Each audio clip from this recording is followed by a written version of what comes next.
Welcome friends, आज मैं आप लोगों के लिए लेके आया हूँ SSC GD GK GS set. तो चलिए मैं इस वीडियो को शुरू करता हूँ। आज का हमारा पहला प्रश्न है, भारत में किसी राज्य की विधानसभा में कितने अधिकतम सदस्य हो सकते हैं? तो कितने अधिकतम सदस्य हो सकते हैं दोस्तों?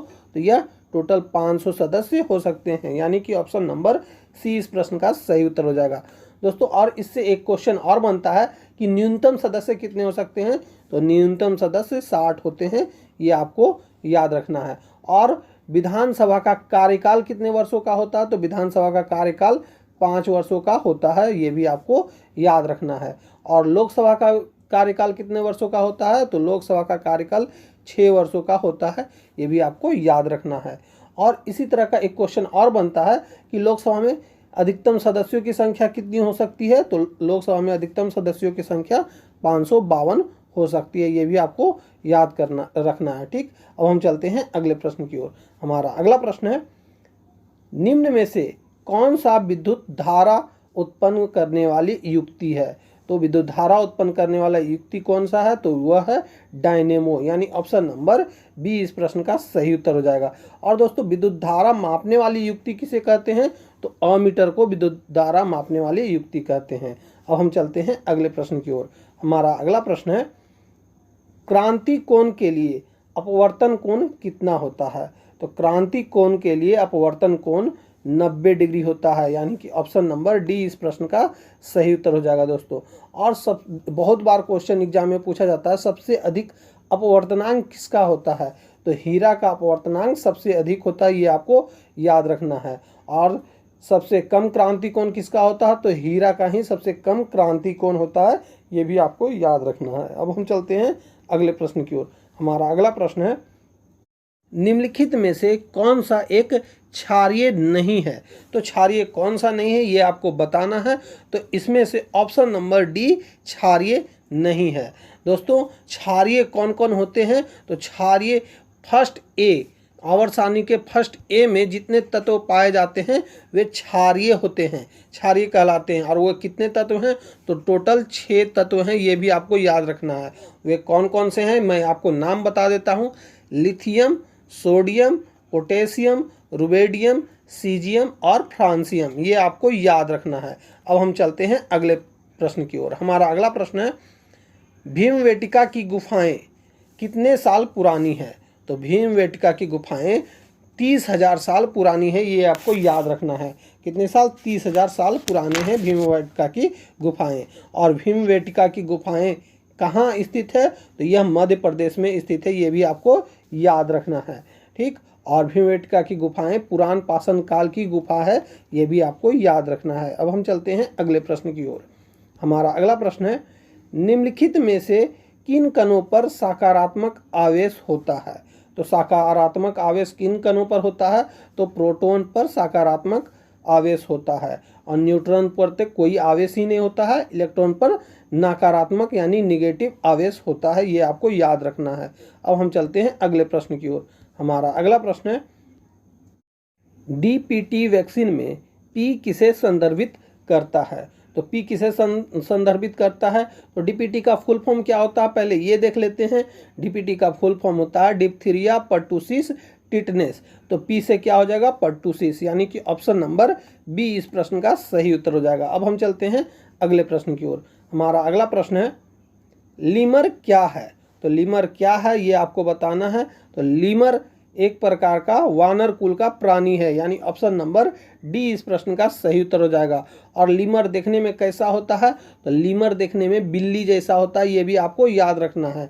और लीमर का वैज्ञानिक नाम क्या होता है, ये आप नोट कर लेंगे। तो लीमर का वैज्ञानिक नाम होता है लेमुरोइड, याद रखना, लेमुरोइड जो है लीमर का वैज्ञानिक नाम है। अब हम चलते हैं अगले प्रश्न की ओर। हमारा अगला प्रश्न है, वृहद बहुउद्देशीय परियोजना कौन से राज्यों को विद्युत आपूर्ति कराती है? तो यह मध्य प्रदेश के उत्तरी भागों को विद्युत आपूर्ति कराती है। और वृहद बहुउद्देशीय परियोजना जो है यह कौन सा राज्य में है? तो यह यूपी में है, यूपी में वृहद नदी पर है, ये भी आपको याद रखना है। और वृहद प्रोजेक्ट कब शुरुआत की गई है, तो रिहद प्रोजेक्ट की शुरुआत की गई है 1954 में, ये भी आपको याद रखना है। ठीक, और रिहद बांध जो है उसका नाम क्या है, उसका नाम है गोविंद बल्लभ पंत सागर, ये भी आपको याद रखना है। और रिहद नदी का पुराना नाम क्या है, तो रिहद नदी का पुराना नाम रेणुका है, ये भी बहुत बार एग्जाम में क्वेश्चन पूछा जा चुका है। अब हम चलते हैं अगले प्रश्न की ओर। हमारा अगला प्रश्न है, राष्ट्रीय मतदाता दिवस भारत में प्रतिवर्ष कब मनाया जाता है। तो यहाँ राष्ट्रीय मतदाता दिवस की बात कही जा रही है, तो यह भारत में 25 जनवरी को मनाया जाता है, यानी ऑप्शन नंबर बी इस प्रश्न का सही उत्तर हो जाएगा। अब हम चलते हैं अगले प्रश्न की ओर।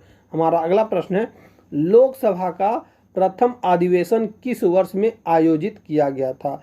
तो लोकसभा का प्रथम अधिवेशन सन 1952 में आयोजित किया गया था, यानी ऑप्शन नंबर सी इस प्रश्न का सही उत्तर हो जाएगा।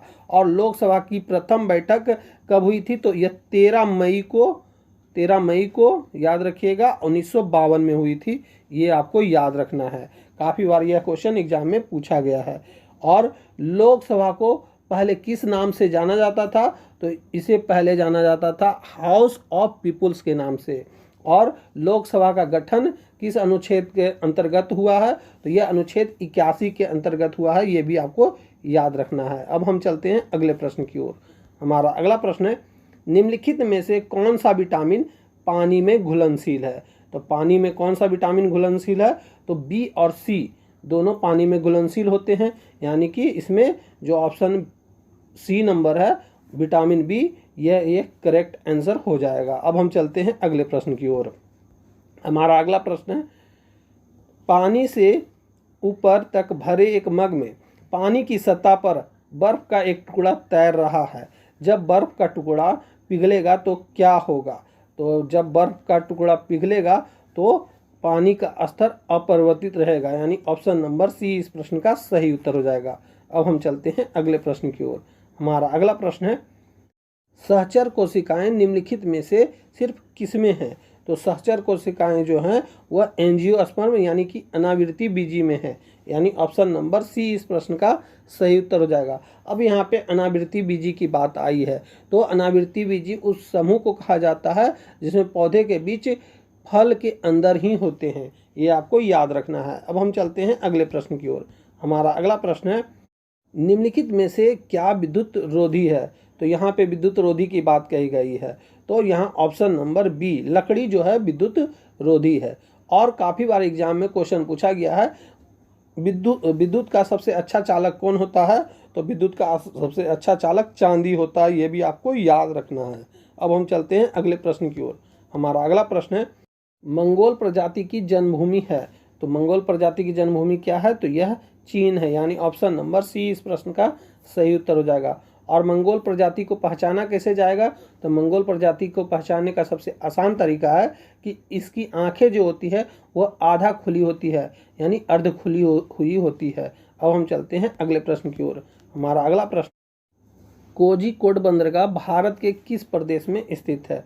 तो यहाँ कोझिकोड बंदरगाह की बात कही गई है, तो यह भारत के केरल राज्य में स्थित है, यानी ऑप्शन नंबर बी इस प्रश्न का सही उत्तर हो जाएगा। और दोस्तों काफ़ी बार एग्जाम में क्वेश्चन पूछा गया है कि भारत का सबसे गहरा बंदरगाह कौन है। तो भारत का सबसे गहरा बंदरगाह विशाखापट्टनम है, ये आपको याद रखना है। और सबसे बड़ा बंदरगाह की बात कही जाए तो न्हावा शोवा भारत का सबसे बड़ा बंदरगाह है, ये भी आपको याद रखना है। अब हम चलते हैं अगले प्रश्न की ओर। हमारा अगला प्रश्न है, भारत में किसे न्यायिक समीक्षा का अधिकार प्राप्त है। तो भारत में न्यायिक समीक्षा का अधिकार प्राप्त है सर्वोच्च न्यायालय को, यानी कि ऑप्शन नंबर सी इस प्रश्न का सही उत्तर हो जाएगा। और दोस्तों यह अधिकार सर्वोच्च न्यायालय को किस अनुच्छेद के अंतर्गत प्राप्त है, तो ये आप नोट कर लेंगे 137 के तहत यह अधिकार प्राप्त है। अब हम चलते हैं अगले प्रश्न की ओर। हमारा अगला प्रश्न है, भारतीय संविधान के अनुच्छेद 25 का संबंध है। तो भारतीय संविधान का अनुच्छेद 25 किससे संबंधित रखता है, तो यह रखता है धर्म की स्वतंत्रता से, यानी ऑप्शन नंबर सी इस प्रश्न का सही उत्तर हो जाएगा दोस्तों। और अनुच्छेद 25 से 28 जो है ये धर्म की स्वतंत्रता से ही दिया गया है, तो ये आपको याद रखना है। अब हम चलते हैं अगले प्रश्न की ओर। हमारा अगला प्रश्न है, गीत गोविंद के लेखक कौन है। तो गीत गोविंद के लेखक जो हैं वे हैं जयदेव, यानी कि ऑप्शन नंबर ए इस प्रश्न का सही उत्तर हो जाएगा दोस्तों। तो दोस्तों यहीं पे हमारा यह वीडियो समाप्त होता है। उम्मीद है कि ये क्वेश्चन आपको अच्छे लगे होंगे और आपने इस वीडियो को अपने दोस्तों में शेयर भी किया होगा। अब हम मिलेंगे आपसे अगली वीडियो में, तब तक के लिए जय हिंद, वंदे मातरम।